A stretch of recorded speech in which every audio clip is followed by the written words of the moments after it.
Hey there, today we're going to talk about good corking. Let's dive right in. It's enough chit chat.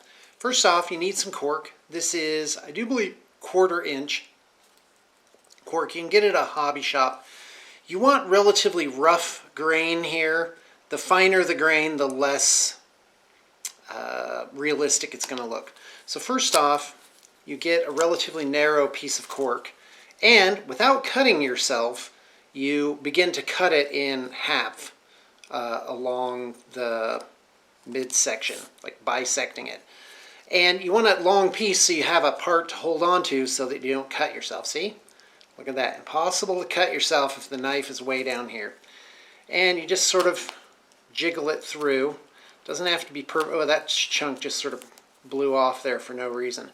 That's fine. And then we go work up here. And it's okay if it's not perfectly even. That's fine.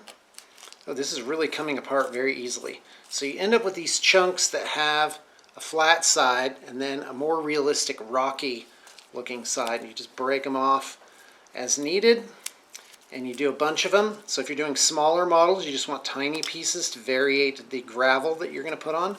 So we're going to look at the gravel in a minute. It's also called texture.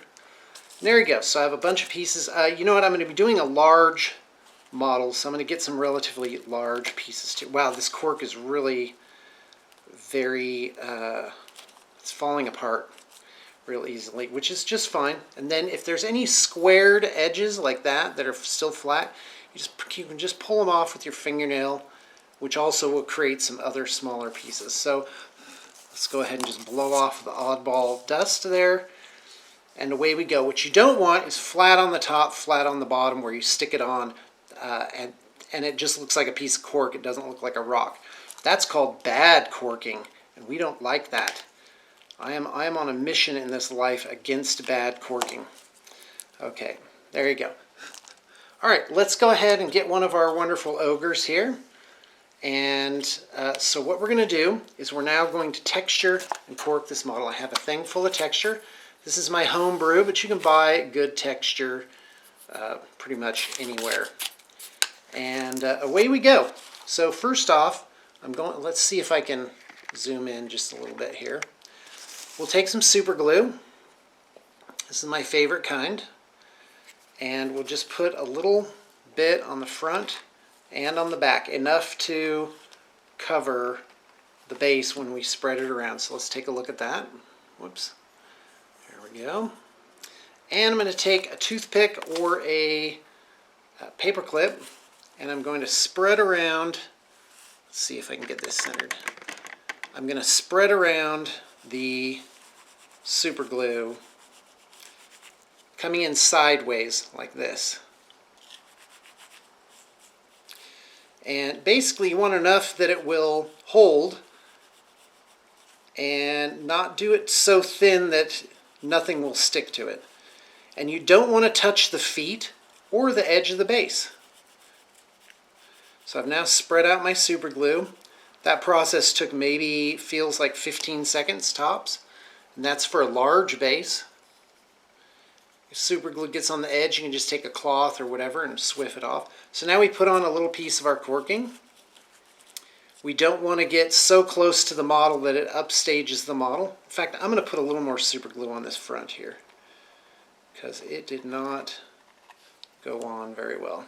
So I put on my corking, just a little bit like that. There we go. You know, I'm going to put a tiny little piece on the back. Not a very big one, but it'll add some nice variation. There we go. Just a little piece on the back. And now we're going to draw this gently through our sand, like this. You don't want to let it sit in there because it'll create this giant pillow of texture. You want it to be more or less flat. So there we go. Just clean it off with the edge with my hand. Ooh, you're probably seeing my hand pretty close up there. Let's go ahead and pull out. Alright, so there you go. Look, I've got a little rock in the front and a little rock in the back. And that, my friends, is good corking. Let's do a larger piece of cork. We're going to do a 1/4 of this larger model's base, very much larger than than our ogre. And even our ogre is way bigger than like a regular guy. So, and this is a thing where you will want to do it by quarters. You probably won't be able to get the whole thing. So I just get a bunch of super glue on there. Let me show you how I did it. Like that.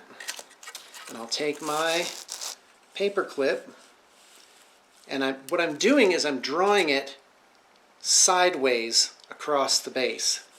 And a paper clip's great because you can angle it and create a shape that's more in line with what you want to do. If you leave little bald spots, that's okay. Those can be filled with different colors when you paint it, or they can be filled with grass or tufts or something like that. So it's not the end of the world if you don't get every single square millimeter filled with super glue. But I don't know, maybe you do want it to be filled with super glue. And again, I leave a tiny little bald spot around the edges of the feet. So this is what it looks like. There we go. So now I'm going to create a little rock. In fact, I'm going to put on just a little bit more glue under where I'm going to put those rocks. The corking it is. So I'm going to put a big piece. And then I'm going to take some smaller pieces